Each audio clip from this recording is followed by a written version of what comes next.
Welcome to Built on Faith Homestead / Leaving Egypt, depending on whether or not you're watching this on YouTube or Rumble. If you're watching on Rumble, I'd encourage you to look us up on YouTube. If you're watching on YouTube, I would for sure encourage you to look us up on Rumble. One of these days, YouTube probably gonna kick us off. So, Rumble is our built-in backup.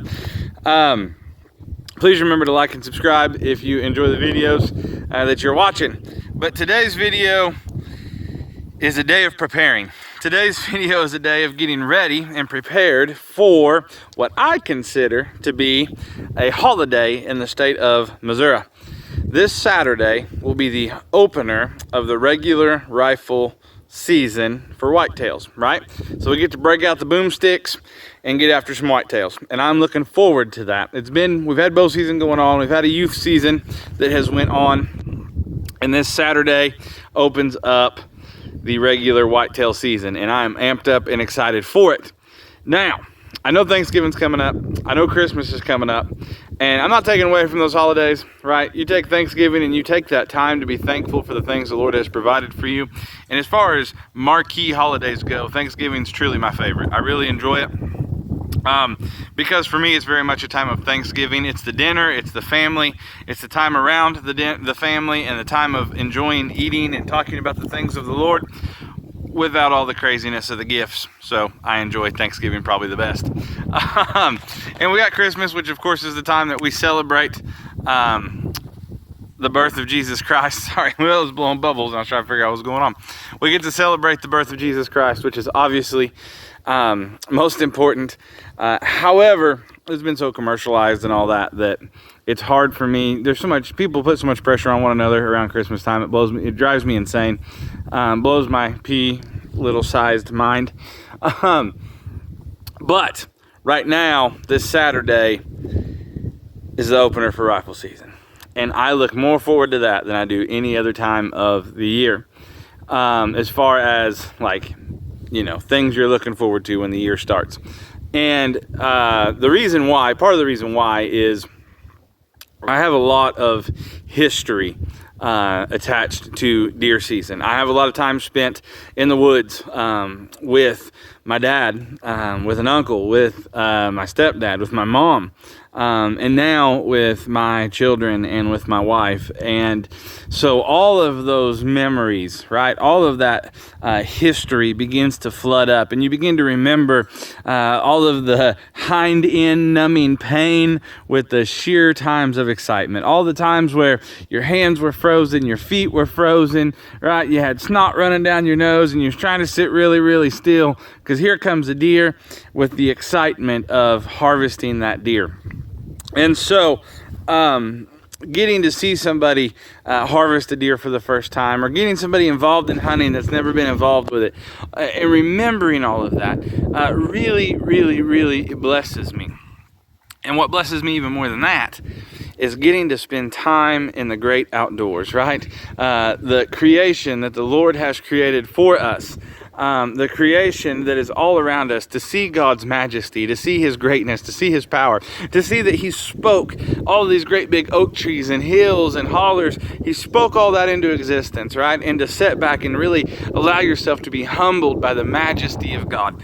It just speaks to my bones. And the fact that He would allow one of His animals that He has given us, that He's given us dominion over, right? One of His animals to come by, and for us to harvest that animal and use that to feed our family, and to sit down in the wintertime, right, with a dinner that has been provided by the Lord, that has come in that way, in that fashion, right? Where you've harvested that deer, maybe you've grown the vegetables. It just speaks to my bones on a very root level of me, right? It is a part of who I am, and I am so thankful for this Saturday coming up. I'm looking forward to it. But today we have to prepare. We need to do some shooting. So we have learned through doing some other shooting with my wife, mostly pistols, primarily pistols, is that she is, I'm trying to remember, left eye dominant. And we were shooting there one day, and I was like, why are you having so much trouble? And she is fairly new to shooting, and I was trying to figure out what was going on, because I've been shooting my whole life, and come to find out, I was like, wait a minute, let's see which eye is more dominant for you. And we've learned that it's the left eye. And so I got out her 243, and I got it where it sighted in enough where I was hitting where I needed to hit with it. But once again, she had to use her non-dominant eye now to shoot. So she come out, we adjusted, we had her do some shooting, kept adjusting, had her do some more shooting, kept adjusting, so that we can get her where she needs to be. So she can harvest a deer. She has never been able to harvest a deer. It's just not been an opportunity for her growing up. And then after we got married, we had 3 children, and going deer hunting when you have 3 kids is complicated, right? You got to find babysitters for all of them and all of that kind of stuff. And the more kids you have, it can be hard to shift them around to babysitters, right? And to all that stuff. And it's always a busy life and all those things, right? So what you're gonna see in this video is us getting those guns sighted in. I talk a little bit about the guns that we're gonna use, not much, but a little bit. And we use some pumpkins as targets because they just happened to be about the right size. We had some pumpkins that were given to us by the kids' uncle. He got them for them, and we'd had them out front for decoration, and they're finally starting to turn a little bit. So we set them out, and we're gonna shoot them up a little bit, and then we're gonna feed them back to the chickens, see how they like them, and kind of go from there. But for us, once again, for me especially, this is a very exciting time. And I'm gonna be honest with you, my wife, she actually really enjoys the deer meat. She enjoys having the meat. I won't say she enjoys all of the work after you harvest a deer, right? But she enjoys having that deer meat in the freezer and being able to use it and cook for her family and all those kinds of things.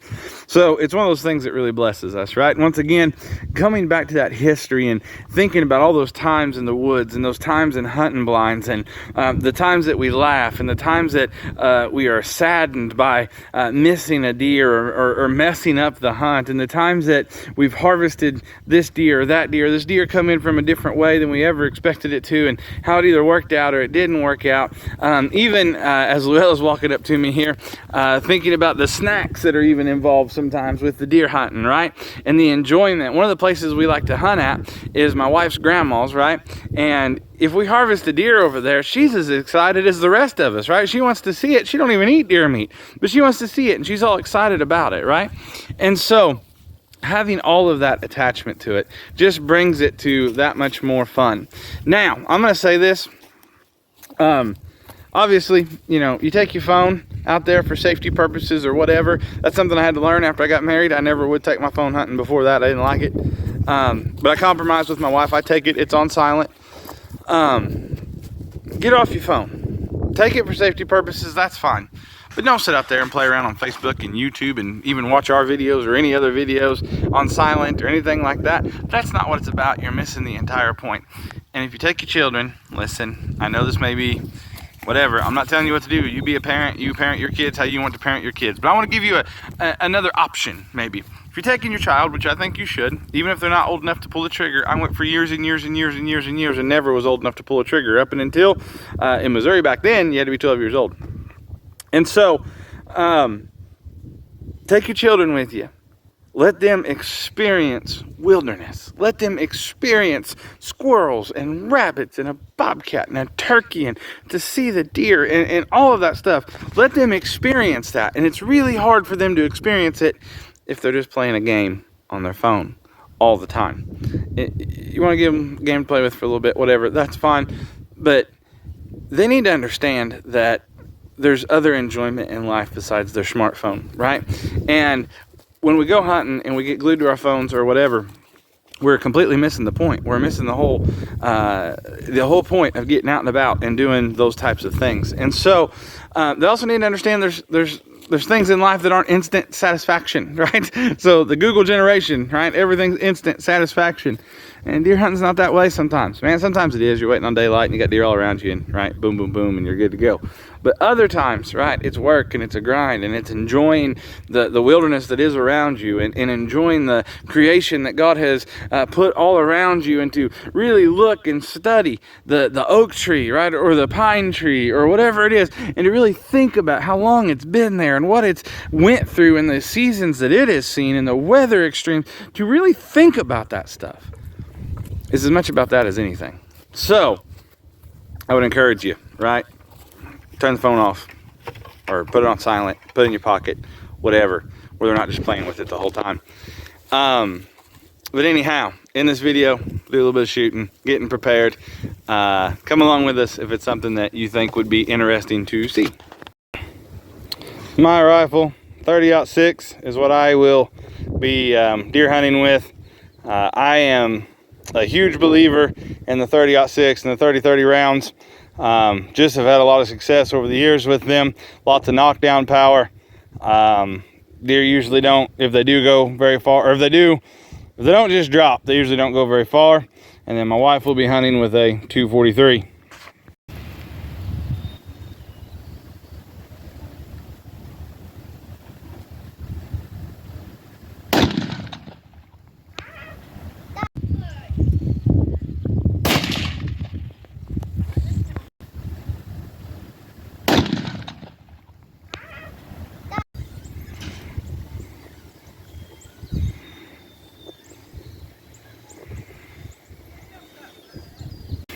Here the chickens are eating the pumpkins that we were shooting at.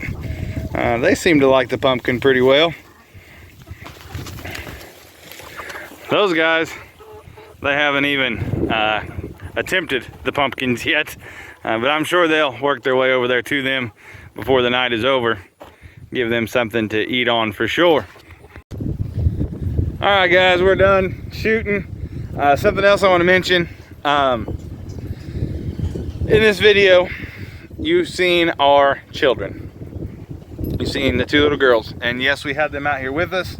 Yes, we had earplugs in. Yes, we had them in the safest place possible and all of those things. But we brought them outside for a reason and for a purpose. And it wasn't just so they wouldn't tear the house down while me and Mama was outside sighting in the rifles, getting everything adjusted. My wife is left eye dominant, and so we had to adjust the scope to get her settled in and shooting properly with that.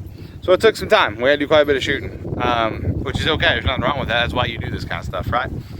But our kids were out for that whole thing, and we would tell them before we would shoot, and then we wanted them to see the destruction those bullets caused whenever it was they hit the pumpkins, or they hit the metal barrel, or they hit the target. That way they would understand the kind of power that's in the gun. So you might be thinking, if you are very anti-gun, you might see this video and think to yourself, look at him, he's got his kid out there and their kids are gonna, you know, grow up doing crazy stuff with guns or whatever. In fact, what we're trying to do is just the opposite. We're trying to teach them to respect the tool that is a firearm. No matter what you hear, no matter what you believe, firearms don't kill people. I know lots and lots of people that live in their homes with firearms, and not one time has the firearm itself got up and shot somebody with it just sitting there. No, that's not happened at all. I used to tell people when I was in high school and I would run across this argument, I would tell people, because I did terrible in school because I didn't like it, I would tell people, if you think guns kill people, then my pencil is making me fail my test. Bad actions, bad attitudes, mental health issues, those kinds of things is the real problem, not firearms. Firearms aren't the problem, it's just a tool. Can it be used for bad? Absolutely. But you know what else I can use for bad? A crescent wrench right here. I can use it to build things, to put things back together, to fix things, or I can use it to beat somebody over the head with it. You understand what I'm saying? So,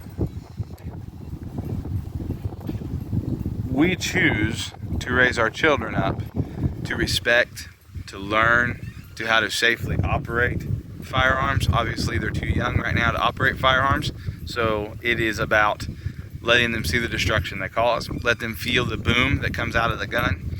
Let them understand the noise. Let them understand what can happen. Let them know that they need to not touch them, not mess with them, and not play with them. But we choose to teach our children that that can be a tool that can be used for great good for them growing up, that they can harvest their own animals, protect their household, and those kinds of things. We appreciate you guys watching. We'll catch you next time.